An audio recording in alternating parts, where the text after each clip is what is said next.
The following is a special multimedia presentation from NorthJerseySports.com. Brought to you by the Bergen County Education Association. Bergen County Public Schools work because the BCCA works with you.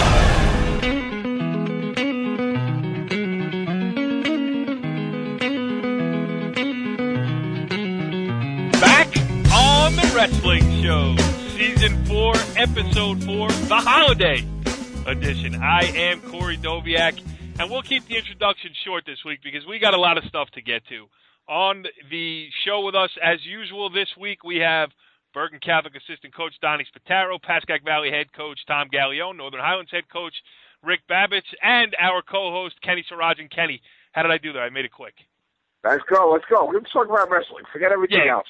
Yeah, forget everything else because we got a lot to get to tonight. First of all, we are going to preview the Bergen County Coaches Association George Jockish Holiday Tournament that is coming up this weekend. And to do that, we're going to bring on Jack McCarty. He is the co-director of the tournament. We'll get some interesting things to ask him about just as far as logistics are concerned putting this tournament together. We're going to bring in Becton Wallington head coach Mike Settembrino to join our panel to help us preview the wrestlers and the action that we might see out on the mat this weekend at Rockland County Community College. We will get to all that, but before we do, let's first break down what happened on the first weekend of action. You know, this is our fourth show this year, and the first three were all talking about what-ifs. Now we got some results in the bank, and let's start with Tommy Gallione. Pascack Valley went out to the West Morris tournament. A pretty good showing for your boys, Tommy. Yeah, it was, pleased with the first weekend. We had three champs and two kids coming second and then one kid coming third. So it was nice, overall for the tournament. Cameron McCleary won at 120. Danny White won at 138. And Alex Moore won at 145. And Danny White won most outstanding wrestler. So it was a nice start to the season, especially for those three, but even for a lot of the younger kids. It was I had about 4 or 5 guys their first varsity tournament that they were wrestling in. So it was a good experience for those guys to get some matches under their belt and heading into the counties and then into the dual meet season. So pretty positive weekend for us. Yeah, and I also noticed, and this leads into a segue of what I've been meaning to do for the past 3 weeks, to get our social media information out there at the beginning of the show rather than cramming it at the end. You got show questions, show comments, show ideas. Hit us on Twitter at NJSCOM. That is NJSCOM. You can visit us on YouTube, where all of the previous shows that we've done are archived at youtube.com/NorthJerseySports. Like us on Facebook, facebook.com/NorthJerseySports. But, Tommy, my point is I did notice that somebody started a Pascack Valley Wrestling Twitter handle. Is that true? Yeah, I figured, you know what, we have it for a bunch of sports at our school. And, we have a kid, actually, that does, keeps updates about all our sports. So I figured it would just be an easy way. A lot of the kids have Twitter, a lot of the parents. It would just be an easy way to keep any updates and changes in schedules and all that stuff. So, what is the Twitter handle? PVHS Wrestling. PVHS Wrestling. You can find it with us. We're following it at NJSCOM. You're following us, so sounds like it's going to be a great partnership. So, PV Wrestling off to a good start. Next up, Rick Babbitts. Northern Highlands went down to Florida for the Bill Scott Memorial Holiday Tournament. How'd you do? What'd you find out about your guys? We did well. I mean, last year's team, we were the defending champs coming back. Our third year. First year we were down there, we came in 7th. Last year we won. The competition, they brought in a couple more teams, and some of the teams that were there actually were a lot better. They had, I think, 8 or 9 state-ranked teams. It's one of their toughest tournaments in Florida, and they do a great job. It's 32 teams there. They do an awesome job running it. And there's 32 teams. We came in 5th. We had 7 place winners. They also placed in the top 8. And it's just a great tournament for our kids, and we just have a great time. What is, just out of curiosity, what is the state of Florida wrestling? I mean, how do you compare it to what we see up here? They are getting better and better every year. I mean, years ago they were not doing too good, but now they're getting some nationally ranked kids. You know, going with the flow. You'll see some kids from Florida now that are getting actually ranked. They're doing a lot of club wrestling and summer wrestling. They're really improved, and I'll tell you, the schools are huge. I mean, when we had that episode on weight classes, it doesn't affect them at all. I mean, they're because it's such a big football school, football state. You can't believe how many athletes are running around that place and how big some of these kids are, especially in the 285-pound class. I don't think there was a kid under 270 at about 30 kids. These kids are big, and if anybody wanted to go down there are athletes all over the place down there, and a lot of the schools do have rep programs.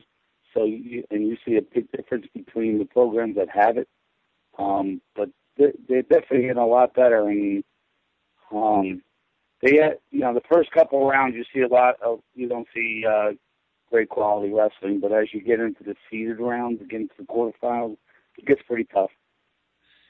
Yeah, I mean, it's such a, like you said, football crazy area. I mean, the SEC not known for its wrestling, but those guys, the left tackle who's going to play at Alabama, I'm sure that kid would make a pretty decent high school wrestler too. So, interesting stuff there. All right, let's get to the big one now. Donnie Spataro, you were there with Bergen Catholic as the assistant coach, and really a historic performance for a New Jersey school at the Beast of the East tournament. You had two champions. Obviously, Nick Soriano at 113, John Sebastian at 182. Bergen Catholic as a team took second in that. I mean, crazy weekend. Just give us an overview, and then we'll ask you some more specific questions.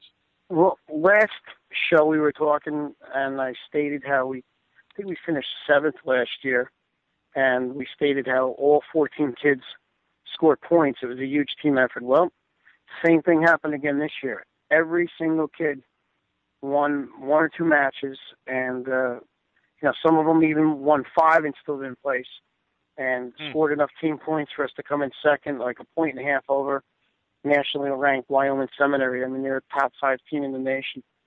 So unbelievable team effort. We had 5 medalists overall, with, like you said, Suriano and Sebastian winning, Pete Lapari 5th place, Joe Grello 7th, and Jordan Pagano 7th, and Christian Jenko was 1 match away from placing. So great team effort, and the kids really, we know we have a good team. How good, you don't really know, and we didn't know. The big question mark was, last year we had a tournament and a dual meet-in before we wrestled at the Beast last year. This year, with the season starting late, you jumped right into one of the top competitions in the nation, and this is the first time on the mat. So, you think maybe you're going to perform well, but again, in your head, you don't know what's really going to happen. But, all the stars lined up this weekend for us, and it was an unbelievable performance. We were very happy as a coaching staff how the kids performed. It was just a great team effort.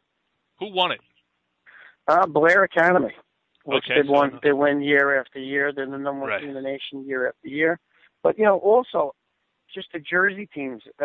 In the top 20 in scoring, there's actually like 106 teams there. Some are partial teams. Some teams only get to invite half a team maybe, but there's 106 teams that are scoring at the tournament. So out of the top 20 in scoring was unbelievable for Jersey teams. Like, we took second, Bergen Catholic.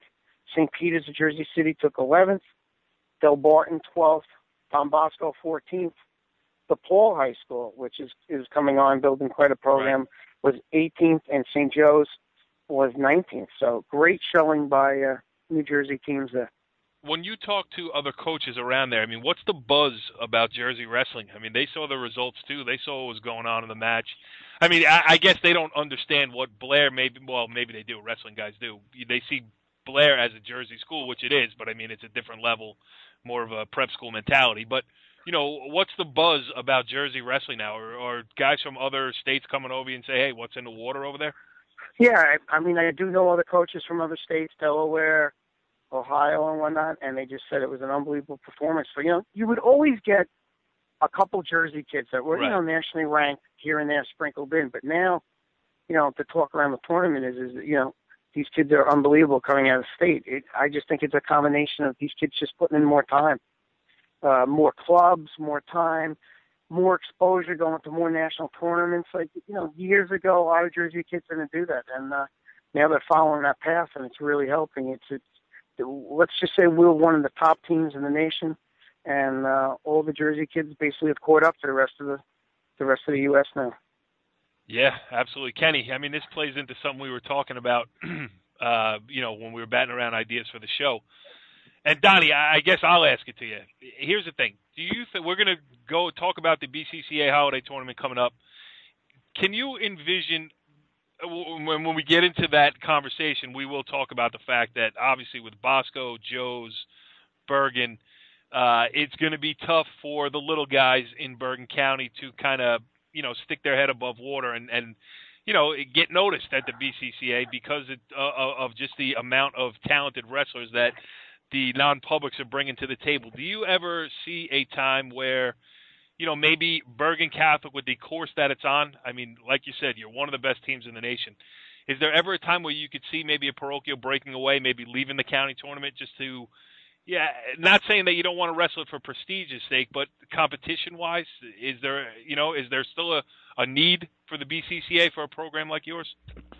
I just think it's more of a tradition for schools to go. I don't see, if you had to choose between, say, the Beast of the East fell on the same weekend, I mean, that's something that the school would have to decide. What right. Our head coach would have to say, what's better for our team at this point, competition-wise, and I guess where that team would be as a competitive standpoint. But I don't really see teams blowing off the BCCA. But again, like I said, maybe someday some big tournament comes along and you may have to think about it. But I really don't see that happening right now. It's a everyone. It's such a tradition that everyone just puts that on the schedule, and I don't think it's really open for discussion whether to go or not. Yeah, and Mike, I didn't mean to make it such a pointed question at you because I know you're the biggest. You love the BCCA. I mean, you wrestled in it. You help plan it. You help out whatever way you can. I know. So I didn't mean it that way, but it is an interesting question as the level. As the bottom, as the top pulls away from the bottom a little bit more in Bergen County wrestling. No, will there come a day when a team may have to decide? I guarantee there'll probably be a time in it. Actually, could it even have happened this year? Some of the teams want to go out to Minnesota to the Clash, and New Jersey states that you can't wrestle in any competition with two competitions of four or more teams, or basically a tournament or a huge dual meet format in the same week. So, right.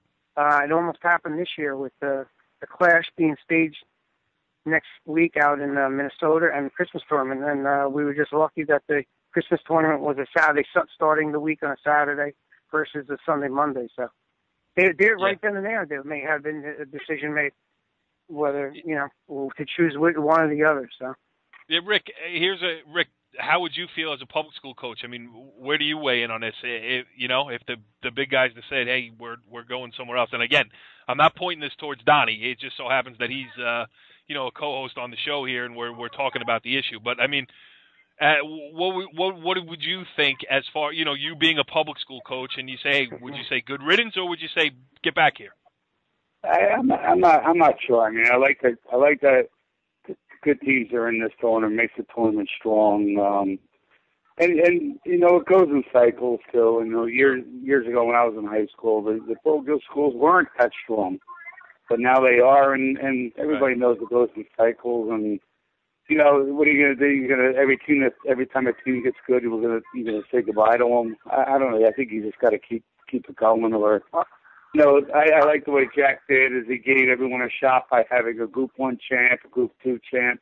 I mean, that's kind of nice, too. Right. There is a spot for these small schools to compete against themselves. And you know what? I think Rick is right. It does cycle, because not too many years ago, Otapan won the tournament. Good point. The BCCA and when I was at Emerson Park Ridge 2 years ago, we were 4 points away from winning. I think we had 6 wrestlers left, and we needed to win, I think, 1 or 2 of the last 6 matches, and we didn't do it. We could have actually have won that whole tournament as a small Group 1 school. So it cycles. It happens. Yeah, that's a really good point. And you have. Let's be honest too. I mean, this is just a ridiculous crop of wrestlers. This, 2, 3, 4 year stretch of, one after the other, with a Sebastian being followed by a Soriano. Those guys don't come around that often, even if you're, trying to find them. You know what I mean? Those guys are few and far between. But, all right, so we have settled the fact that Bergen Catholic is in the BCCA tournament and will be there for years to come. Well, before we get into previewing exactly what's going to happen on the mats at the Bergen County Coaches Association George Jakic Holiday Tournament, we'll talk about the things that go on before the event does. And that brings, with our guest here, Jack McCarty. He is the director of the BCCA Holiday Tournament, and a guy who is real good at the logistics of putting up a wrestling tournament year after year. Jack, thanks for joining us here on The Wrestling Show. Thanks for inviting me. Well, I mean, I guess my first question for you is, are you tired? I mean, we're getting close here. I'm retired and taking it easy, so this doesn't take any time out of my day. I'm not tired. All right. So you got. And I just have to add one thing, that I'm the co-director, and Ed Salvi, who was the Midland Park wrestling coach and athletic director for many, many years, is the other co-director. So we work on it together. Yeah, and it's legendary, the performance that you two put on. I mean, you drive around the county picking up mats, bringing them to wherever the venue is. The last couple of years has been Rockland County Community College. It will be there again this year. So, right. Just talk about that aspect of it, of really, the behind the scenes that maybe give us an insight as to what people might not realize. They show up at the gym, they pay their money, they watch the matches, and they go home. It entails a lot more than that. Right. Well, this is our 8th year at Rockland Community, and we like the facility because it's so large. We can put all 8 mats down, and there's plenty of room all around the gym. In fact, we only use about half the gym for the tournament, and it seats about 1,700 in the stands when we get all of those out. There's a lot of things that go on behind the scenes that people don't realize. Getting the mats is sometimes an adventure. Like one year we had a snow day and we had to get all the mats in one day. And 2 years ago there was a nor'easter while we were picking up the mats. So we were soaking wet, the mats were soaking wet, and we couldn't see where we were driving in the 26-foot rental truck. So it was a lot of fun. So the two things that are probably the biggest headache for us are getting the mats and fundraising, because we do have overhead that we have to cover. And we have to show a profit. The Bergen County Coaches Association doesn't really tell us this is how much you have to make. That they just don't want to see us go into the red.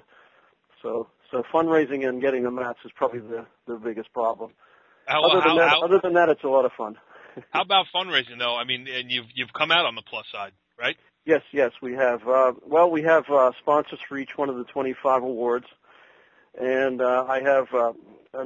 A friend of mine, Pete Gorgetchis, who was a wrestler at Bergenfield and Montclair State back in the day. He's owner of he's a contractor, and he knows a lot of people, and he helps me fundraise. And as long as the two of us work on it together, everything seems to work out fine. Kenny, go ahead. Jack, amongst the many things you've seen over the changes in the years you've been co-director, what's the biggest changes you've seen, and how do you think that's improved our tournament? Well, one of the things that George Jakic did, I don't know how many years ago, back in 1984, is he started giving group trophies.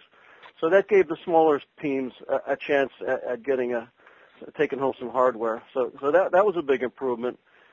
And then the seeding method that he developed with the numerical criteria, that makes things a lot easier. We don't have time to weigh 400 kids in and have a coaches meeting on the same day. So the numerical seeding method works really well.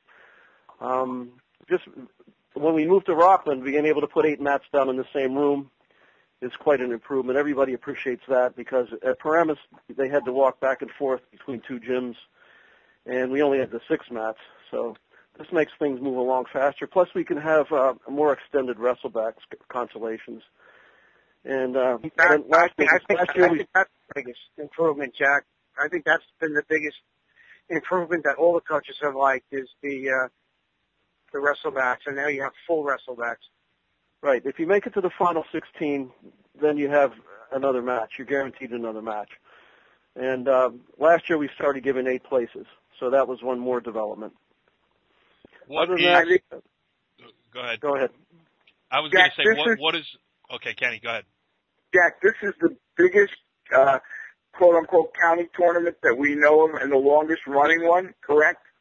It's the longest-running tournament, county tournament in New Jersey. Now, I'm not sure about if it's the longest-running tournament, but I read in the Amateur Wrestling News that there's a tournament in Brecksville, Ohio that started the same year as us, and they're calling themselves the granddaddy of all tournaments, the longest-running tournament in the country. Maybe we should set them straight.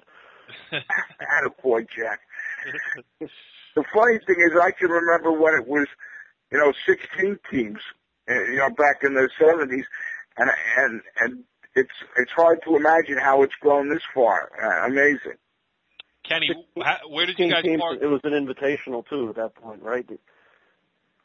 Well, yeah, it wasn't the whole county. It was, in fact, in the first years, when I was wrestling, Emerson Park Ridge didn't come in it. Bucky didn't bring Pascack Hills in. But I think you really got to give credit, and let's say his name again is George. I mean, George really, took this to the next level and embraced everybody. And when people talking about it being a county tournament, Jack, he kept North Bergen in because they were grandfathered because they were one of the original teams in it. But he just expanded it and opened it up to everybody. Well, there's been many other teams from outside the county in this tournament. The Wayne Valley, Wayne Hills, Passaic Valley, a number of them. I can't remember all of them. But, one by one they dropped out and they entered their own county tournaments. So, the unwritten rule is that if you drop out, then you don't come back in. So, North Bergen's the lone remaining non-county team. But like I say, they're our friends and they make the tournament tougher, so we like having them there.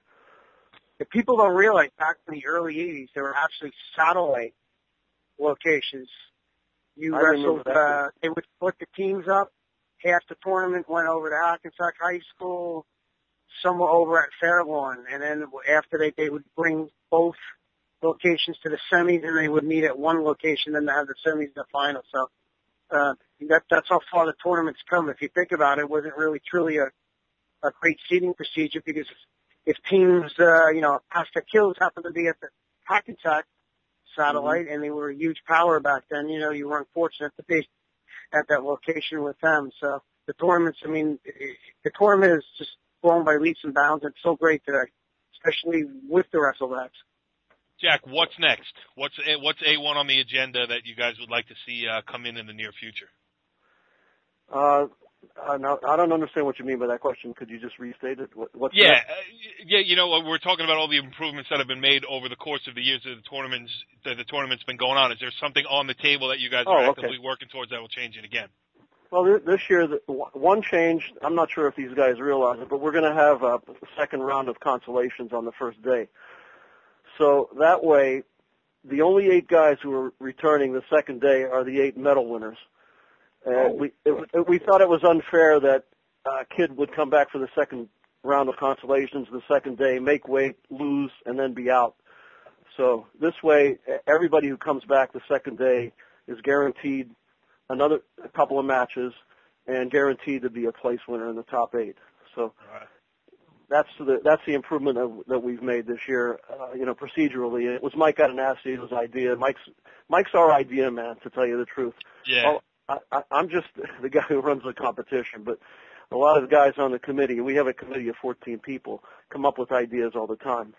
And the coaches give us suggestions, and it's welcome to any coach to give us suggestions, and we talk about it and we add things to the tournament as the suggestions come in, like the 8 places. That was suggested by Mike DiPiano from Demarest, and everybody thought it was a good idea, so that's where we're going from now on. Rick, Jack, go ahead. Jack, one more question. I'll tell you, Jack is right. How good the committee is. one year the only way that you come up with ideas on, you can go to the community and say, this and that, is when it actually happens to you as a coach. So years ago, in the seating criteria, a district champ was over, say, a kid who, when they came back with wrestlebacks in the regions, you could have been a kid who made the semis of the regions, lost in a tiebreaker, so you're like 1 second from going to the States, and now you split back into wrestlebacks where you can actually lose and take 5th/6th in the region. So back not too many years back, what happened was a district champ actually had a higher criteria. And there was a kid that was like 13-12 one year, and he was a district champ and lost first round of the regions.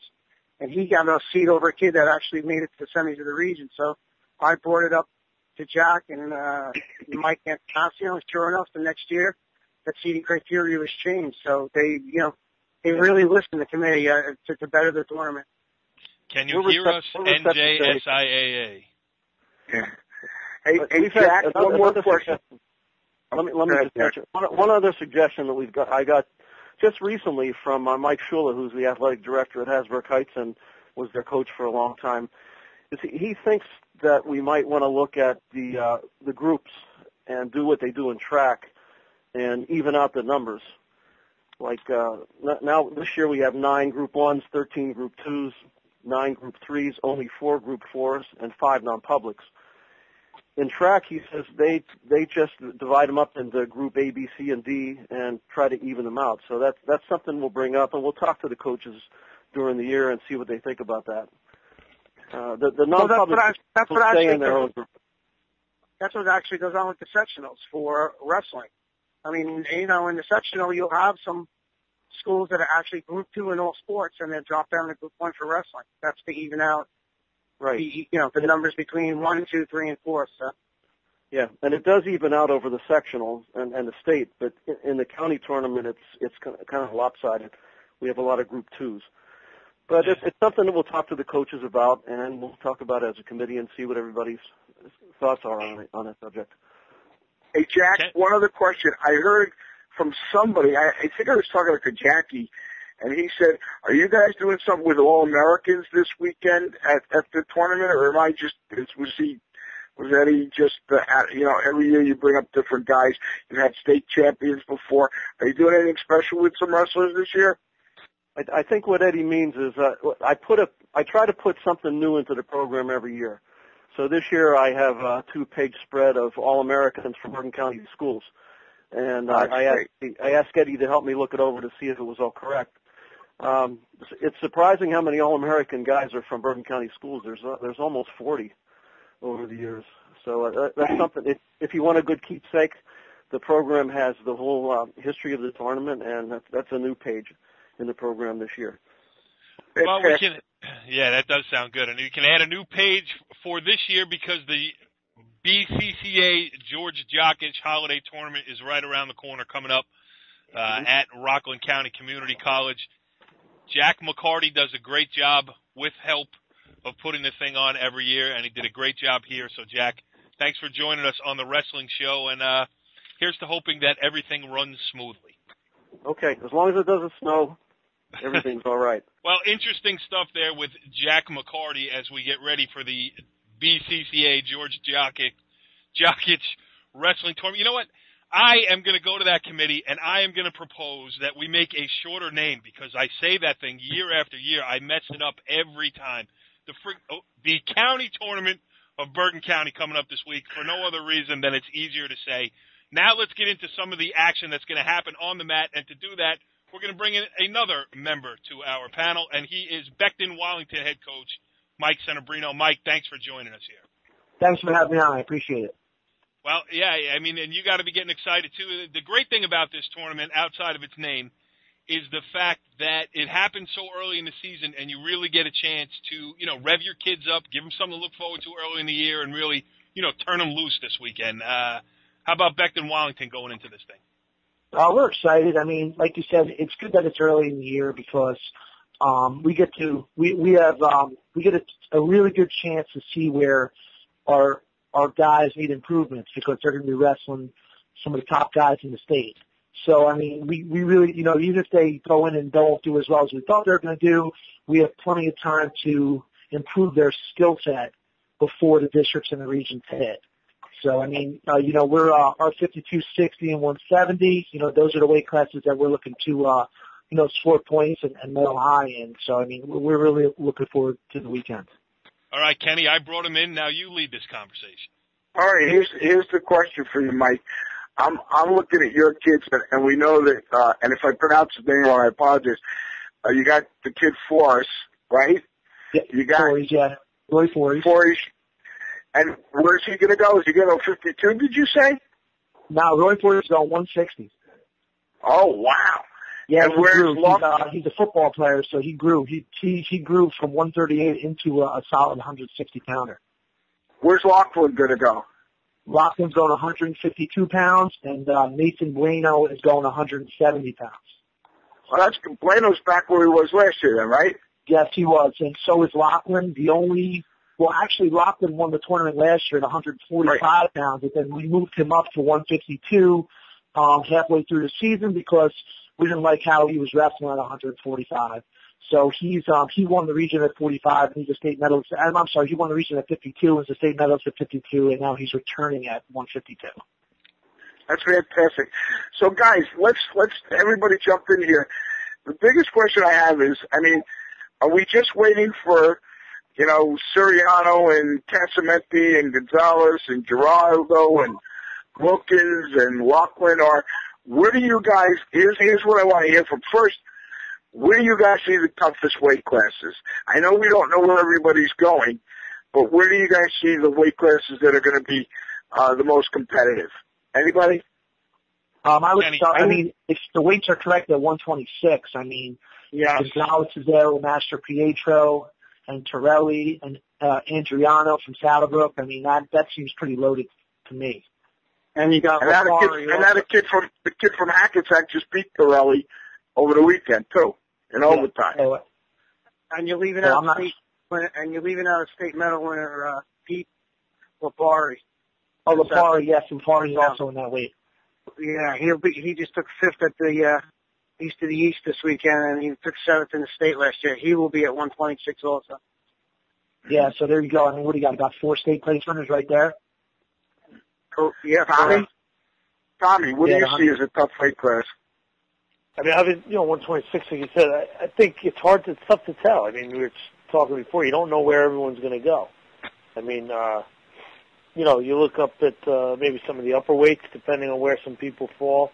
I think obviously 170, you have like guys like Mulligan, Paranaro, you have Bueno. Bueno. Bueno, you have a hard, it's really hard to tell. I mean, because some guys' descent plans might not have them down at the exact weight that they're going to be at, so, kind of leaves some things up in the air. I mean, I think one thing that's really left in the air is Biertoffel from Bosco. Is he wrestling? Is he not wrestling? Is he over an injury? Did he get his wrestle off yet? So that's a huge question mark that's up in the air right now. And like Geraldo, he went 32 this past week. Is he going to stay at 32? Is he going to go up to 38? Where's that leave Travato? I mean, I think you have so many questions with. Yes, 38 could be an interesting weight class too. Is Olivia going 38? Yeah. Or Leva? I'm sorry, Leva. Yeah. And then you have is it 38 pounders? You see the guy from Bergen Catholic, Angelone. Angelina? Is he back at 38? Yes, he's back at 38 this year. Yeah, I mean, so you could have Travato, Oliva, Angelina. I mean, that could be another tough weight at 138. Yes, we don't know. Is Travato going to be that heavy, you think? You know what? We were at a scrimmage with Paranis early in the year, and he was looking thick, strong, He was wrestling 150s in the summer this year, Travato. Yeah, and word was that he was going to go 138, not 132. So if he's up at 38, I mean, those are 3 solid kids right there also. He was 38 at the Global tournament. Yeah. He went 38 in the Global tournament? Yeah. Yeah, Oliva is at 38 also. Yeah. Going back to 130, going back to 126, I think someone said Gonzalez. I mean, he was at 120 this week, and his teammate is Sam Cowley, who is the returning region champ. He was at 126 this week at the BCCA. So, you know, who knows if Gonzalez is going to stay at 20? Are they all going to bump up? No one knows. Well, when you look at, Tommy was talking about, you don't know where guys are going with their weights. Look at Don Bosco, where they're going to be up top. You got to fit in the two Chaconases. You got Farinaro. I mean, you know, those guys, there's not much room to move. You know where they're going to be. I mean, are we going to see, and I'll ask Donnie, I'm going to put Donnie on the spot, are we going to see Chaconas Jenko or not?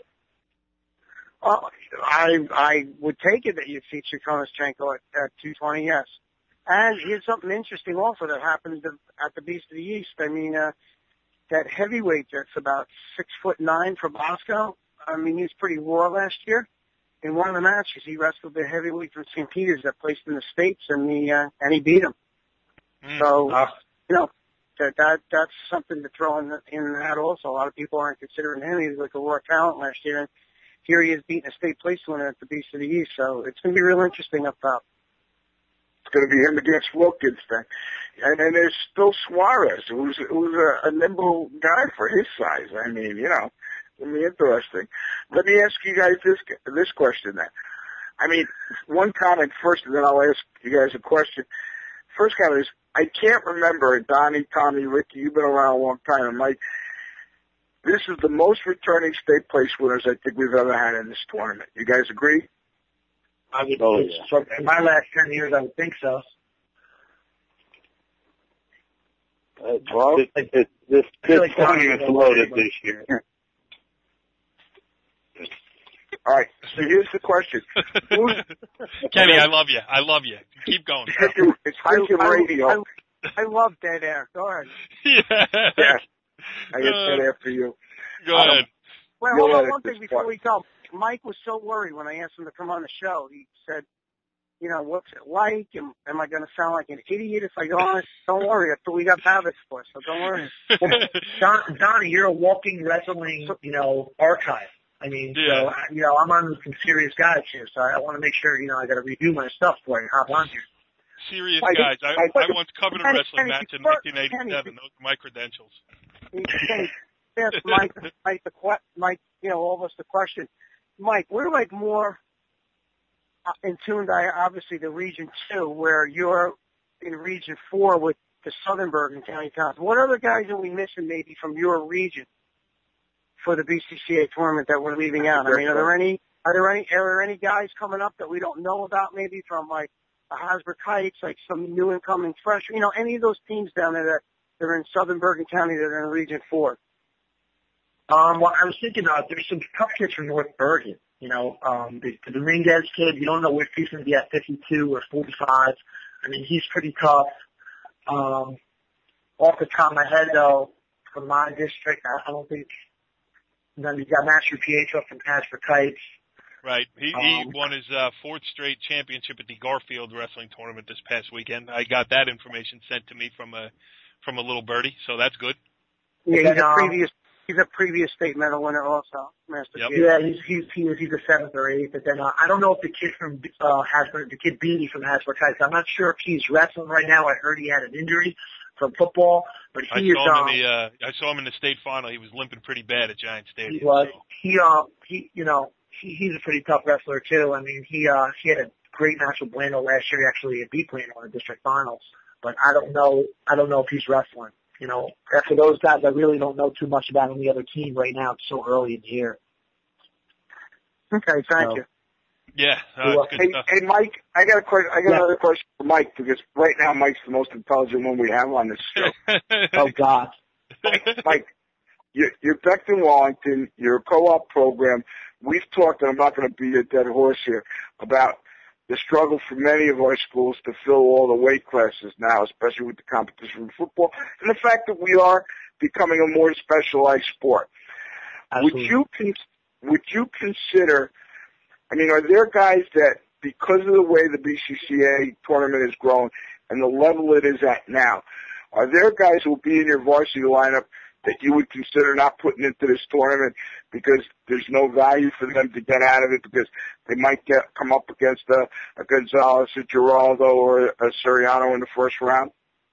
Yes, absolutely. I mean, in the past, we've had guys with zero criteria going in who are in our lineup for maybe a year or two, and I give them the option of going or not.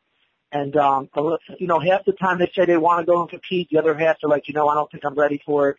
And, I respect their decision because I know they're going in. They're going to draw a seed, a top 4 seed right away and, get beat up pretty good. And a lot of times they're not rec wrestlers. They're kids we drag out of the hallway that show some type of ability.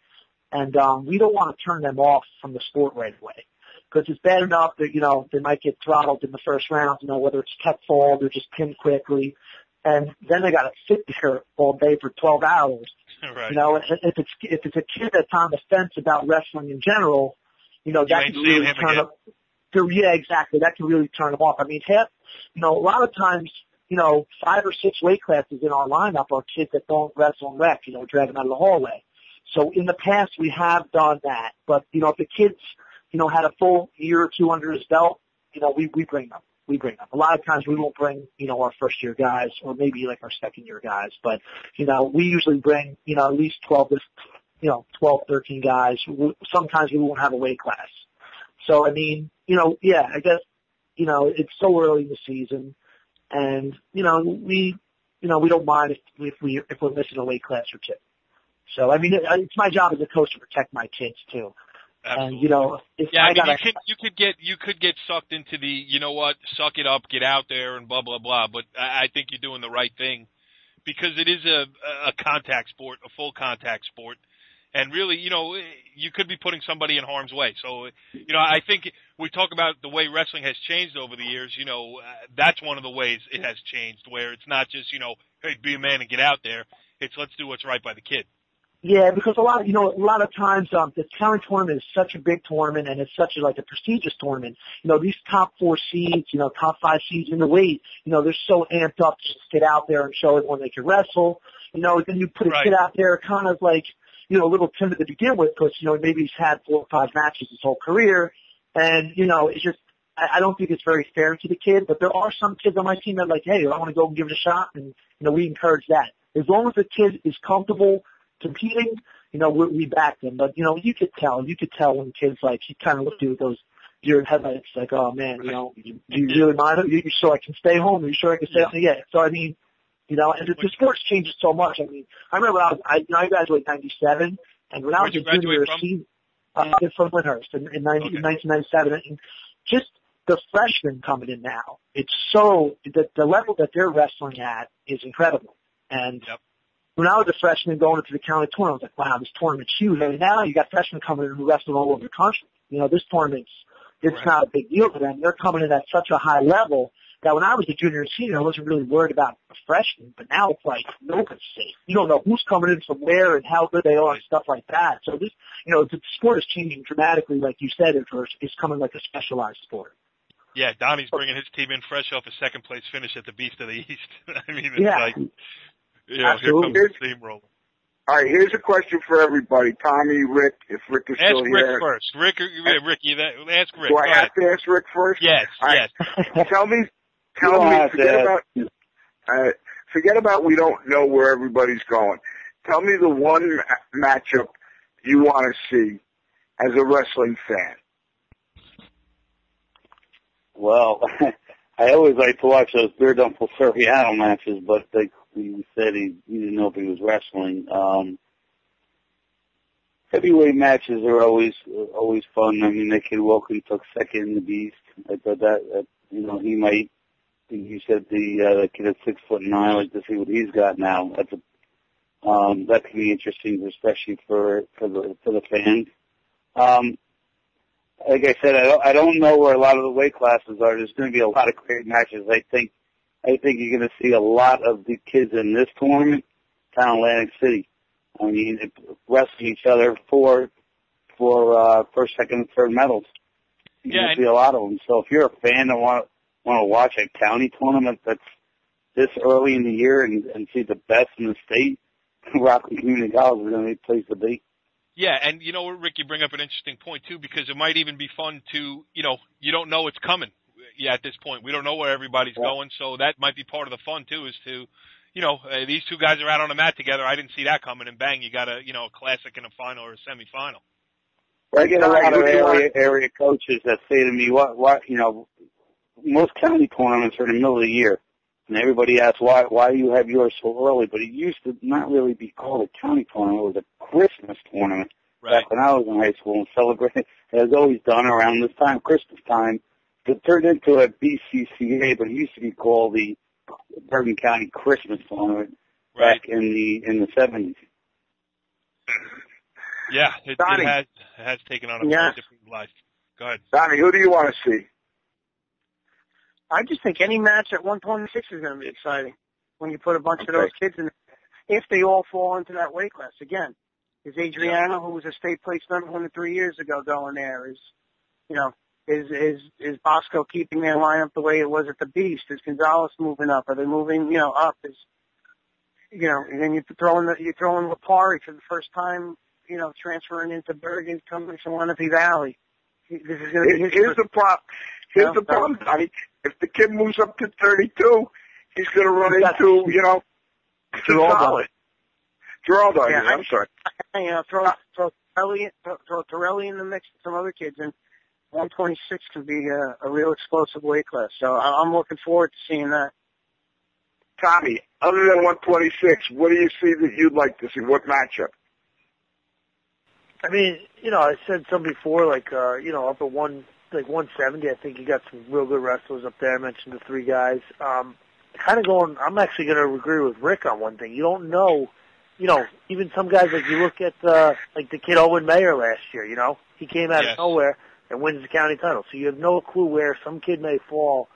And, so it's real hard right now to tell, to say which match is, you really want to see. I mean, 26 sounds like a great weight class, but, again, guys might move. Some guys at 195 that I think can be pretty exciting. So until you really see the brackets and you see where everyone weighs in, then I think you can really decide, what you really want to see.